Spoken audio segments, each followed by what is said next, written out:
La salud pública es la especialidad médica que estudia las condiciones de salud y los problemas que la afectan en una población particular, una unidad territorial o espacios sociales más amplios de carácter global.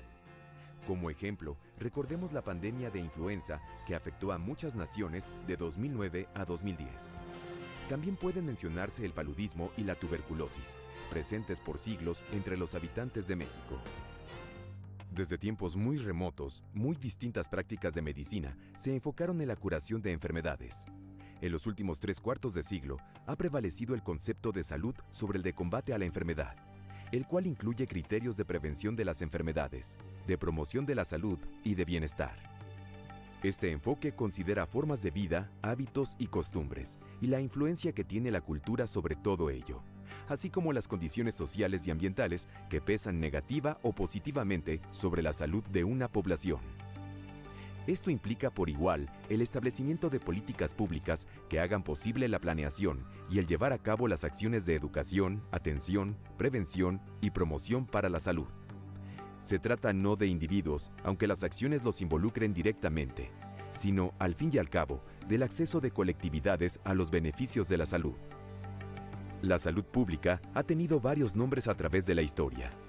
El más significativo es el de higiene pública, aunque en épocas anteriores el concepto era el de purificar, el de limpiar ciudades y territorios de los males traídos por el mal comportamiento de sus habitantes, sobre todo cuando se presentan epidemias.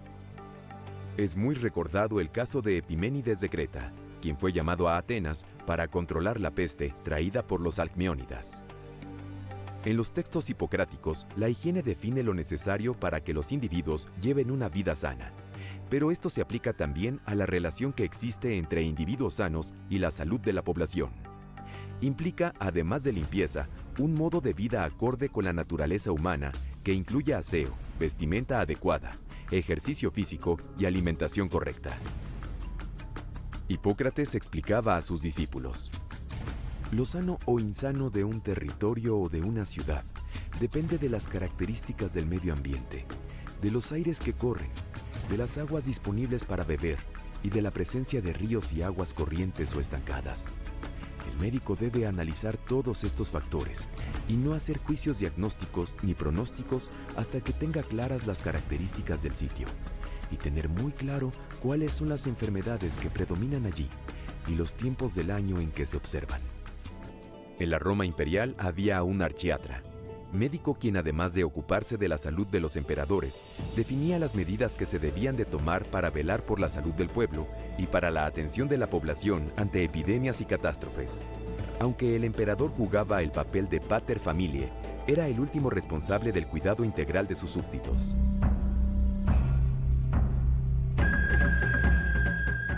Las ciudades del México prehispánico contaron siempre con medidas sanitarias muy avanzadas para su época. Para la ubicación de las ciudades, se eligieron siempre sitios en donde corriera viento y pudieran disponer de agua potable proveniente de cenotes, de ríos o de lagunas de agua dulce. En todas ellas se realizaron obras hidráulicas para distribuir el agua potable a las habitaciones y centros ceremoniales con tuberías y zanjones. También se hicieron drenajes para las aguas negras y se colectaba la basura que se usaba, al igual que las excretas, como abono en áreas de cultivo en las afueras del lago o en las chinampas situadas al sur del valle.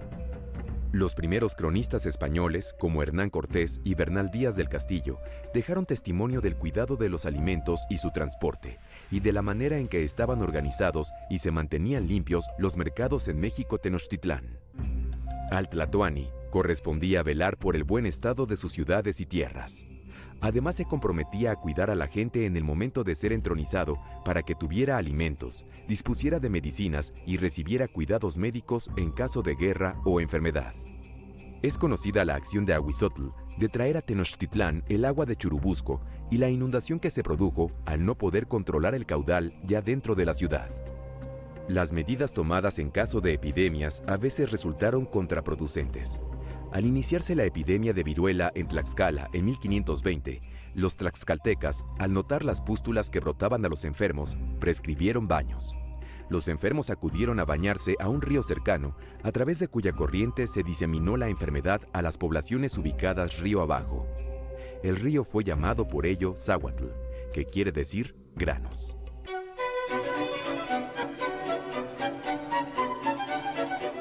Apenas conquistada la ciudad de Tenochtitlán, se nombró, como se hacía en España, al primer protomédico, Pedro López, médico y amigo de Hernán Cortés. Durante el siglo XVI, al protomédico lo acompañaba en sus funciones alguien que le apoyara en la visita de las boticas y en la certificación de la calidad de los medicamentos que se expendían y que eran importados de España. Los médicos españoles basaban su práctica en la teoría humoral, la teoría médica oficial en el viejo continente. Esta teoría explicaba que todas las enfermedades y discapacidades eran el resultado de un exceso o un déficit de alguno de los 4 humores: bilis negra, bilis, flema y sangre. Para recuperar la salud, era menester restablecer el equilibrio de estos 4 humores mediante sangrías. Para la salud pública, el agua potable en la Ciudad de México era una prioridad indiscutible. En 1620 se concluyó el acueducto con 900 arcos que traía agua de Chapultepec hasta el sitio que hoy se sigue llamando el Salto del Agua. En 1628 toma su forma definitiva el Tribunal del Protomedicato. Entre otras funciones, se encargaba de vigilar la higiene y salubridad públicas, la venta de medicamentos, evitar la diseminación de enfermedades contagiosas, imponer cuarentenas, cordones sanitarios y establecer lazaretos para aislar a los enfermos.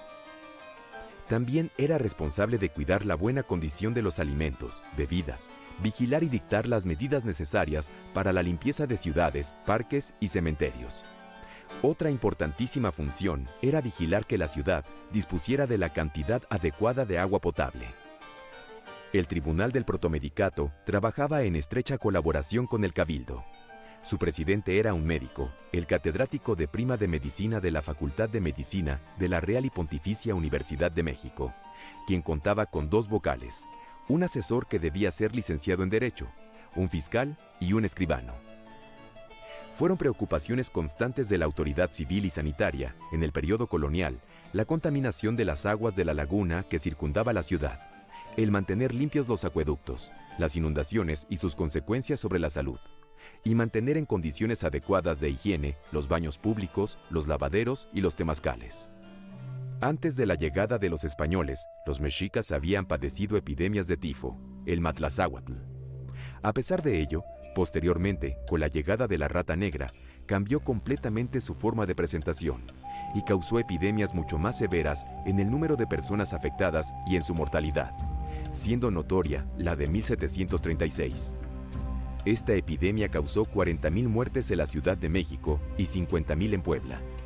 La epidemia más tremenda fue quizá el cocolixtle de 1576, identificado por Viesca y Acuña como una fiebre hemorrágica por anta o arenavirus que provocó 800,000 defunciones en el Valle de México en menos de 6 meses.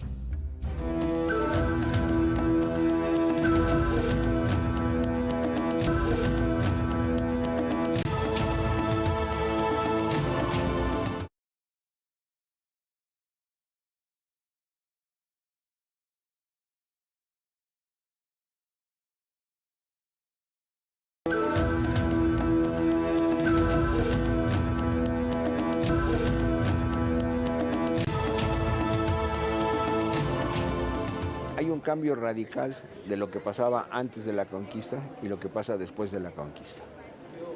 ¿Qué tenemos? Epidemias que antes nunca se habían visto. Viruela, 1520. Sarampión, 1530. Tifo exantemático, 1545. Aparentemente una fiebre hemorrágica por anta o arenavirus, 1576. ¿Qué resultó de esto?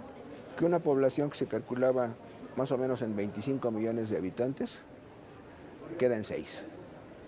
O sea, pensemos que se muere el 75% de la población indígena de México. ¿Qué significa esto? Serios problemas de salud pública.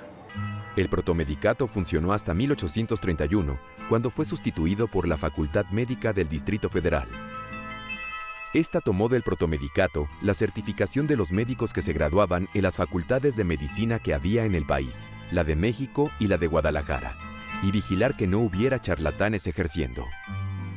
A inicios del siglo XIX, surgieron medidas sanitarias de suma importancia, como es la introducción de la linfa vacunal por Francisco Javier de Balmis en 1804.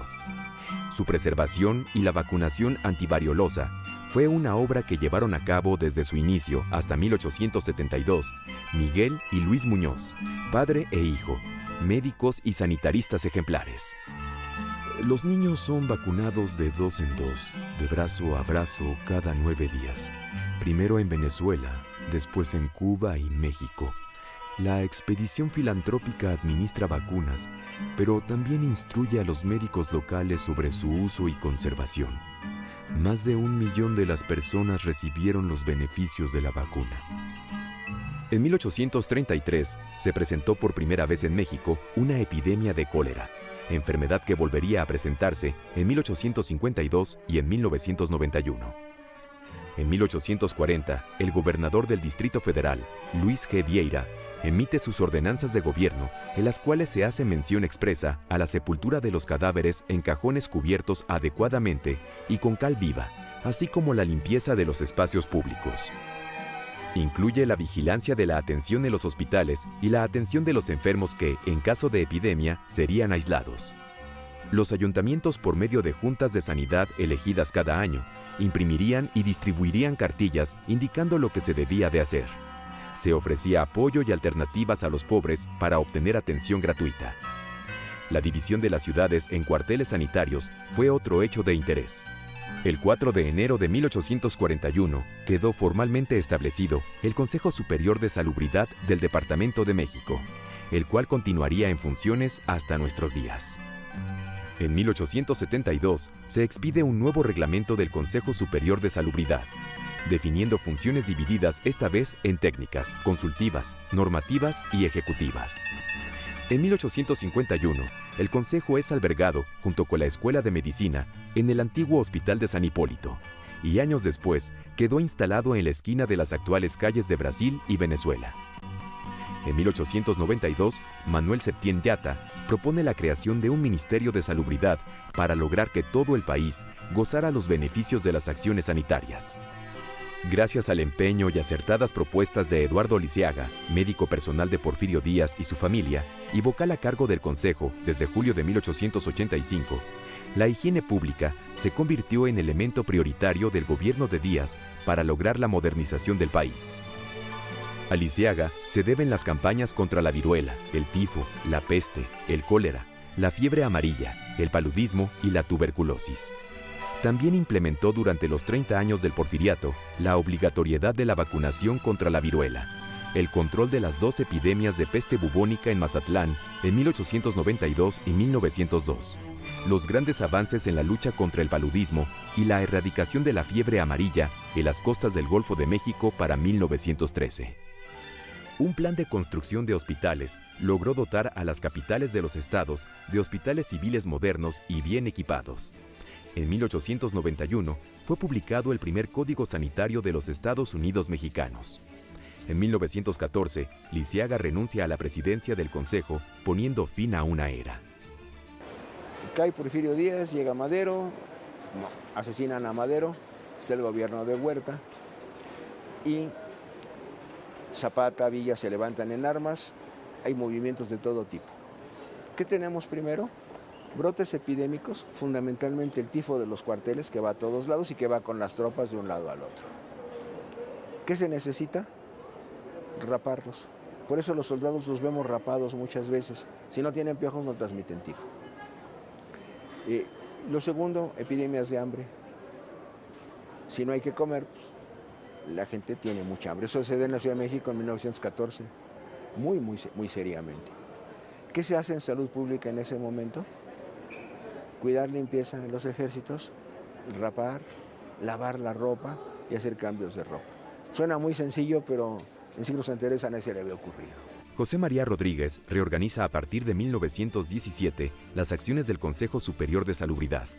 Logra la creación del Departamento de Salubridad y establece el criterio de la posibilidad de una dictadura sanitaria en la que las autoridades de este ramo tomen las decisiones pertinentes en caso de epidemias o catástrofes naturales. El 23 de marzo de 1922 se funda la Escuela de Salubridad, inaugurada por Alfonso Pruneda. se comenzaron a impartir cursos para formar agentes encargados de atender programas de control de enfermedades infecciosas, de desinfección, de vigilancia sanitaria de bebidas y comestibles, ayudantes de laboratorio, enfermeras sanitarias y agentes sanitarios.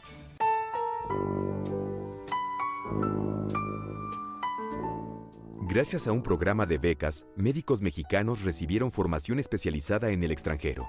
En 1925 fueron a Harvard Gabriel Garzón Cosa y Ricardo Granillo. En 1926, Maximiliano Ruiz Castañeda, Gerardo Varela y Javier Hernández. Y de 1926 a 1928, Miguel Bustamante en Johns Hopkins. En el Código Sanitario de 1926, se establecen las delegaciones federales de salubridad en las 32 entidades federativas. Los delegados deberían ser médicos sanitaristas de carrera. Durante los años sucesivos, la labor de numerosos salubristas contribuyó decididamente en mejorar el estado de salud de los habitantes de nuestro país. Ángel Brioso Vasconcelos, primer director de la Escuela de Salubridad, destacó por su interés en la prevención y tratamiento temprano de las enfermedades venéreas, de las campañas contra el tifo y, por otra parte, impulsó enérgicamente la pasteurización de la leche. Juan Graham Casasus contribuyó con sus trabajos en el conocimiento y control de las enfermedades tropicales, especialmente en Tabasco. Jesús González Urueña y Salvador González Herrejón, dermatólogos, realizaron estudios sobre el mal del pinto. En 1927, identificó un treponema que pintaba la piel como agente causal del mal del pinto, que en su honor fue llamado Treponema herrejoni. Eliseo Ramírez encabezó la planeación y construcción del Instituto de Enfermedades Tropicales, del cual fue el primer director, aunque a Manuel Martínez Báez fue a quien correspondió inaugurar en 1939 las instalaciones del instituto ya como director.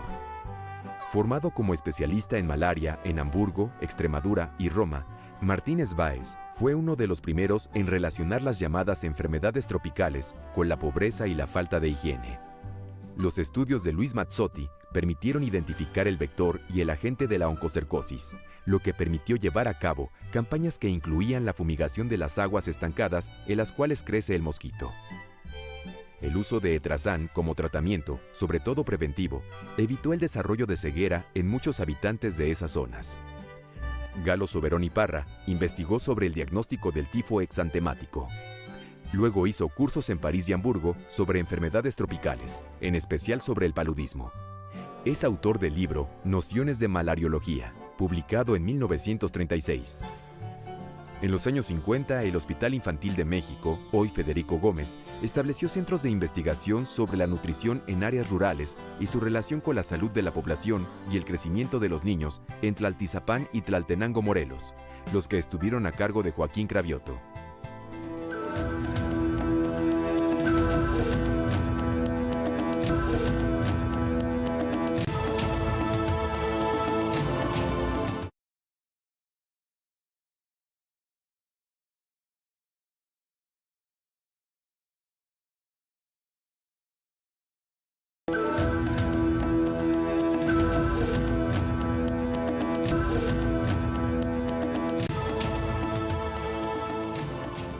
Para 1964, Alfredo Heredia Duarte y Ernesto Calderón Jaime se enfocaron en el carácter epidemiológico de infecciones intrahospitalarias, en el uso de antimicrobianos en las diarreas y en la consideración de las variables socioeconómicas y de la edad en la reactividad a la prueba de Schick. En 1935, Ángel de la Garza Brito asume la dirección de la Escuela de Salubridad e Higiene, permaneciendo 20 años en el cargo. En 1952, la escuela es incorporada al Instituto de Enfermedades Tropicales, llegando a la dirección en 1954 Pedro Daniel Martínez, otra figura de gran talla en la salud pública mexicana. En 1987, se crea el Instituto Nacional de Salud Pública con la fusión de la escuela y del Centro de Investigaciones en Enfermedades Infecciosas y el Centro de Investigaciones en Enfermedades Infecciosas. Posteriormente se abrieron centros regionales en Cuernavaca, Ciudad de México y Tapachula. Yo le voy a decir que estoy muy orgulloso de ser director del Instituto Nacional de Salud Pública, porque sin duda alguna es la institución en el país que reúne la mayor masa crítica de investigadores de alto nivel en el campo de la salud pública Y le diría yo que en América Latina, la Escuela Fiocruz de Brasil y nosotros somos las dos instituciones más importantes en salud pública con reconocimiento internacional. Tenemos actualmente 312 investigadores y el instituto tiene una filosofía de investigación que es investigación estratégica con misión. ¿A qué nos referimos? A que nosotros no hacemos una investigación solamente por curiosidad científica, que también la hay desde luego, sino que identificamos los problemas de salud del país y estudiamos preguntas que se requieren o hipótesis que tenemos para ir respondiendo a las siguientes preguntas. ¿Cuál es la causa de este problema? ¿Cuáles son las posibles soluciones al problema? ¿Cómo podemos entonces probar que esas soluciones son efectivas? Y una vez que las tenemos, las ofrecemos al gobierno y en realidad al sector salud, pero a otros sectores también. Y también nos encargamos de hacer las evaluaciones.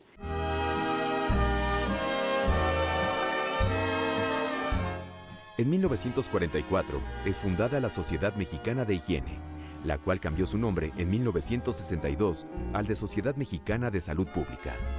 En 1987 fue constituido el Consejo Mexicano de Salud Pública, el cual certifica a los especialistas en salud pública y mantiene actualizados sus conocimientos.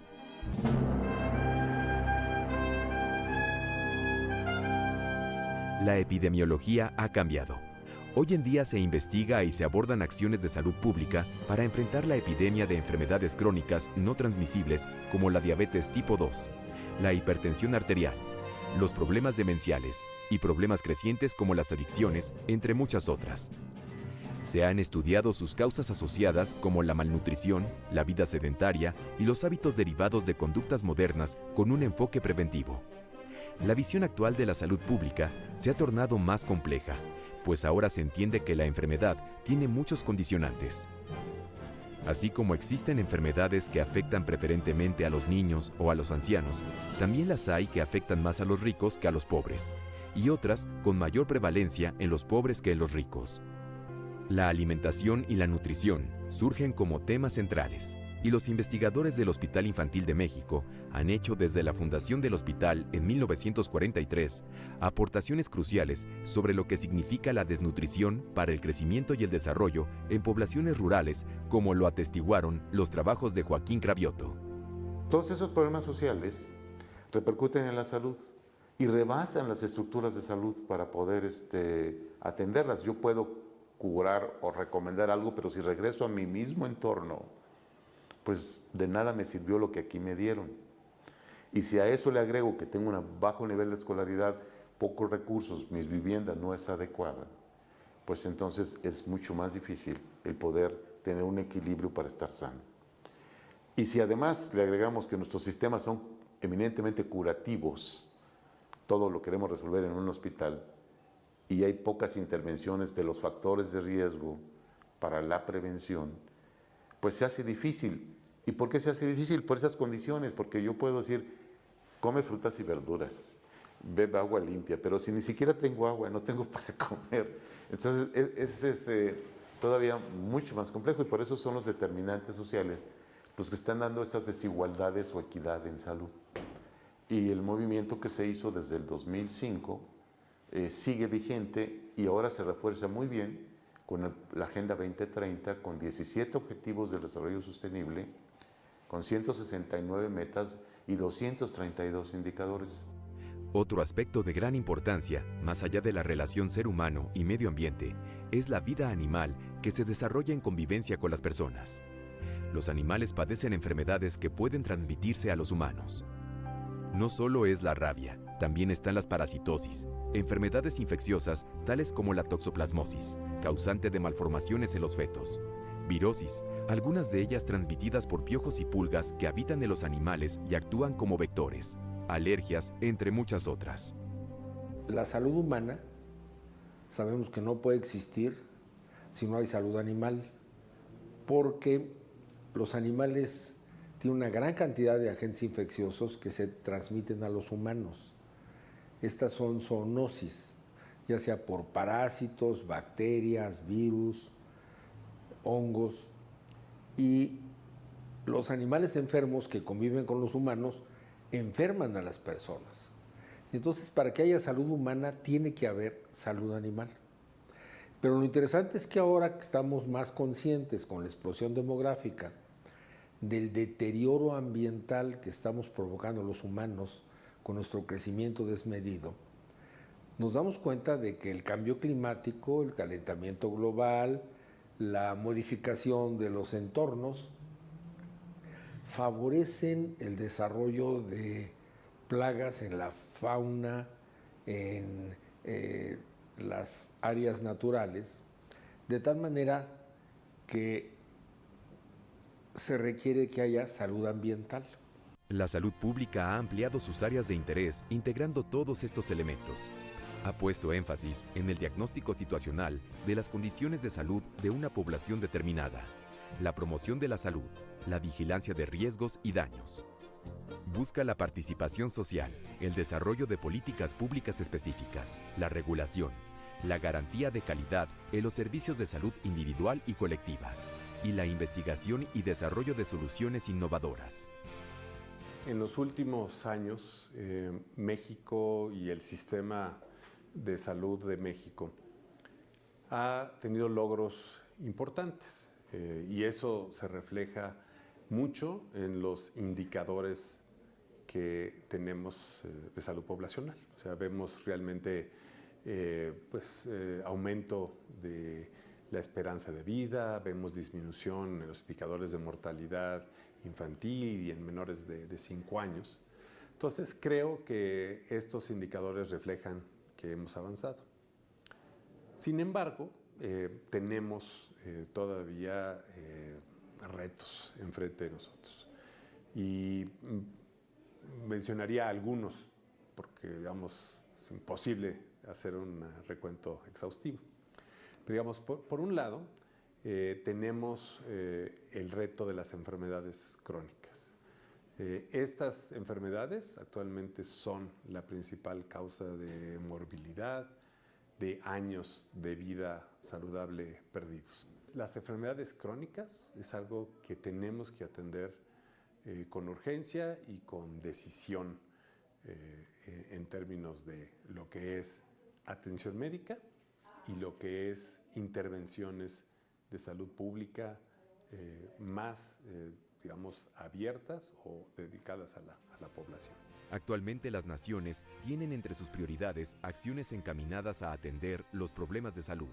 Hacen campañas de prevención y de control de las enfermedades dominantes y combaten las causas de los determinantes sociales de las condiciones deficientes de salud.